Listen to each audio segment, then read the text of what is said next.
Hey social media fam. Hello my beautiful followers. How are we? I hope we're doing well. It's been a hot minute, but here I am, coming at you. So I've been mulling over a couple of ideas for a couple of weeks about what I was going to vlog about next.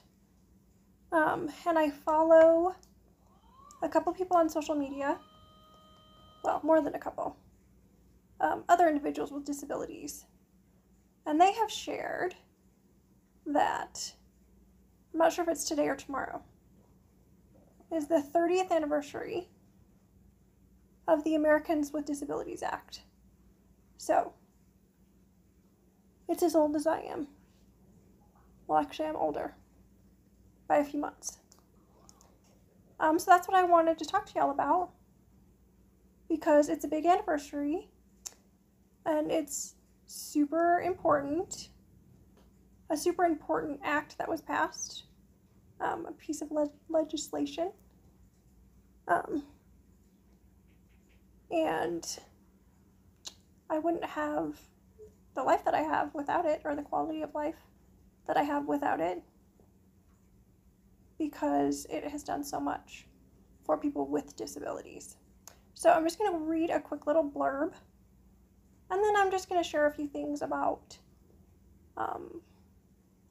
how that's definitely been important to my way of life, my quality of life. So it says, this is from their website, by the way. The Americans with Disabilities Act prohibits discrimination against people with disabilities in several areas, including employment, transportation, public accommodations, communications, and access to state and local government programs and services. So, huge, huge. All of those things are huge. So when I was injured in 2004, I was living in a small community in Nebraska of about 1,200 people. And accessibility was not huge on their list. Like, it's a town that's been around a super long time, and there weren't a lot of people with disabilities, especially not young people. So, like, for instance, I grew up next to a church that I went to, a Lutheran church, and it's not accessible at all. Like, I wish I could find a picture of it. I might be able to. There's a bunch of stairs, and it's like a split level, so you have to go up the stairs into the church, or there's like a basement, but as far as me getting into the church that I grew up going to, it was impossible after I got home. Like, they would have to do like a major reconstructive, I don't want to say surgery, but they would have to like reconstruct the whole thing. Like, there'd have to be a lift. They couldn't even do a ramp, I don't think, because it would have to go for miles because it's so high up. So that was unfortunate, and it's still not accessible. So I still can't get into the church that I grew up going to, which I think is kind of against the law. I'm not positive about that, but I'm pretty sure. You know, it's a public place, so we're all supposed to have access to those things. People in wheelchairs are, anyway, and I do not. So that's kind of unfortunate. That was one of the big things. That's why the American with Disabilities Act is so important, because it's a reason why things are accessible, or they have to be accessible, because we wouldn't really be able to go anywhere. So my high school was not accessible either. I mean, you could get, so there were 3 floors, and I could get like on the first floor. So they had to do some rearranging. They were working on an elevator anyway when I got hurt. But the elevator only goes to the second floor. So as far as like the big science classes or like the Spanish class, they had to move those down to the second or the first floor for me. So they did a really amazing job of accommodating me, because it's like this big giant brick building, and making any changes is hard. Like, it's like an undertaking. So they did a super good job of accommodating me. So they like brought classes to me. The only thing that I can think of that was a definite negative and something I probably should have maybe addressed at the time. So the main, like the big science classes were on the third floor. So like chemistry and biology. And for those classes, you have to have like sinks, and like you have to have certain things in the classroom, and like certain surfaces to work with chemicals. And so they couldn't really move that down to me, which I didn't really think it was a big deal. Like, I just took different science classes. Sorry, my eyes are itchy today. My allergies are bad. Until I was getting ready to apply for colleges. And when the people came to talk about like the 4-year schools, they're like, well, you have to have taken these science classes. Science classes that I didn't take because I didn't have access to them. Not that I planned on going to a 4-year college anyway.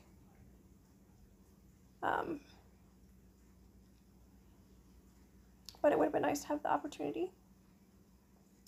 My grandpa died in November of my senior year. And so that changed college plans for me anyway. But like I said, I didn't know until the colleges were coming in to talk to us. Like the end of my senior year. They're like, well, you have to have these credits to apply for like the University of Nebraska-Lincoln or whatever. And I was like, well, I didn't take those classes because I couldn't. So it was kind of complicated. But it was fine. It worked out. I got my associate's degree after 10 years, so I was never going to be like a professional student anyway. I liked school. I was good at school, but it was not something I wanted to do forever. Especially after my injury. Public speaking, I think, is kind of where I want to be, or where I want to work, or, you know, those are my goals in the future. So, you know, you don't need a degree, or a big degree for that. I've taken a couple of speech classes that were super helpful. And like I said, I did get my associate's degree a couple years ago, after a whole lot of years. It only took me 10 years. It's fine. So I took a lot of online classes, and then they did finally add a campus that was close to us. So I took some classes there, and then when we moved, I took some classes here. So anyways, I digress. So my school did their best to accommodate me. But, you know, had it been 50 years ago, they wouldn't have had to do those things. Because, you know, it wasn't like mandated that I have access to everything that everyone else has access to. And I know that we're lucky here in the United States, because a lot of countries are, you know, a little bit behind as far as that goes. So, you know, the American Disabilities Act pretty much mandates that every public place needs to be accessible for me, or there needs to be a way for me to get in. We're definitely not there yet. You know, I could name off a bunch of places that I did not have access to. But we've definitely come a very, very long way. And for the most part, I can get where I'm going or where I need to go. My chair's just like super heavy, so as far as like somebody lifting me into a building, that's just not practical. My chair's like 300 pounds, so like 400 with me in it. So ramps and stuff are super important and necessary. Just accessibility, period. One of the things that I wish was easier or better was flying. I'll have to find an article and post it about what it takes for someone like me to fly. It would be amazing if we could just, you know, get on the plane and hook down like in our vans or in a movie theater, but it's not like that at all. We have to get out of our chairs. They put you in what is called an aisle chair. And then they take your chair apart. So like my $10,000 mechanical wheelchair, they take it apart and put it in luggage. So if you get where you're going and something's wrong or you don't have somebody to help you put it back together, you're in big trouble. So we've never flown anywhere.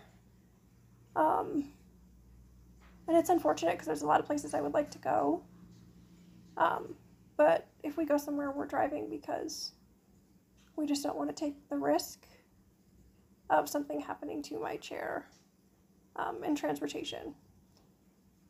So, yes, it's possible for people with disabilities to fly. Obviously, depending on your disability, it can be easy or hard. But I wish it was easier. Like, I wish I could just drive onto a plane and they could strap me in, like in my van. But we're just not quite there yet.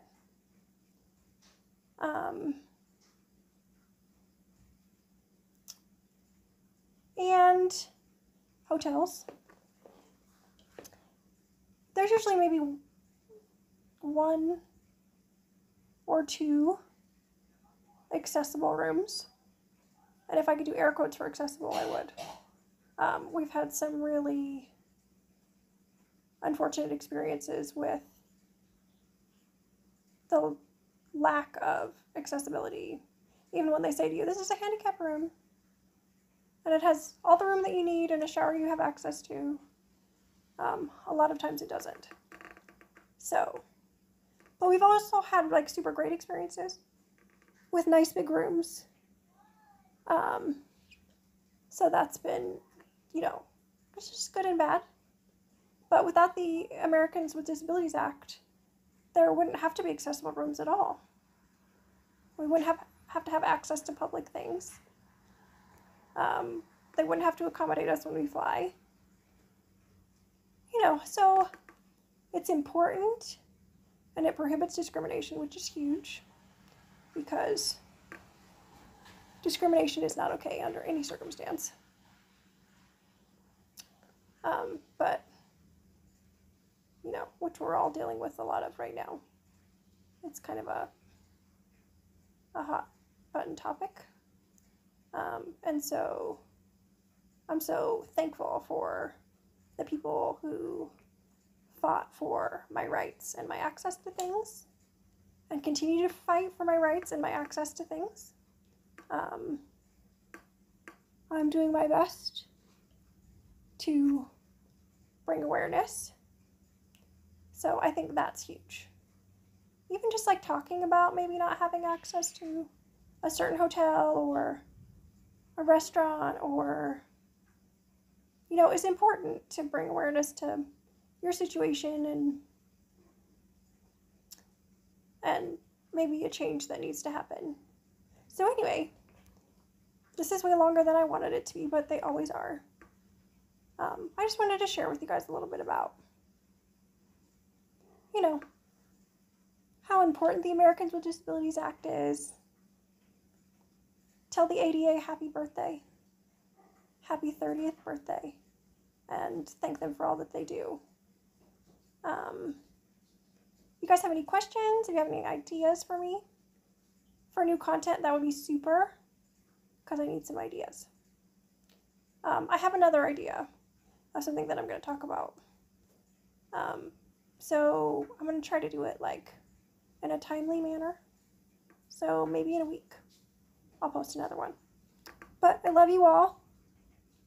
I hope that you are all remaining healthy and staying safe and finding the light in this crazy, crazy time that we're living in, you know, because it's kind of hard sometimes to focus on the positive things and embrace the little things. And so I hope that you all are finding a way to do that. But anyway, I love you. Please share if you feel like you want to. Subscribe, ask questions. I miss you. I'll see you all very soon.